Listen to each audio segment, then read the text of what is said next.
Sir, ఆ అమ్మాయి చాలాసేపటి నుంచి ఏడుస్తూ ఉంది సార్. ఏమో తెలీదు. జీవితమంతా చీకటైపోయిన ఫీలింగ్లో ఉన్నాను. అంతేకాకుండా నేను సూసైడ్ చేసుకోవాలనుకున్నాను. ఫస్ట్ టైం అతని వాయిస్ విన్నాను. దీన్ని తాగండి, అన్నీ సెట్ అయిపోతాయి. అప్పుడు నేను అతన్ని ఫేస్ని చూడలేకపోయాను.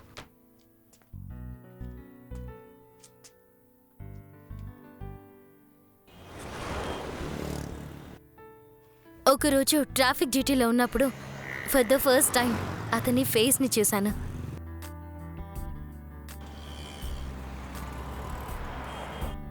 హే, అటు చూడవే డైజీ. అతని లవ్ మునిగిపోయిందనుకుంటా. చాలా సేపుగా నేను చూస్తున్నానే. తను ఏడ్చింది కూడా నేను చూశాను. లవర్ మళ్ళీ తిరిగి రాలేదే. ఇతన్ని ఇంతకు ముందు నేను ఇక్కడ చూశాను.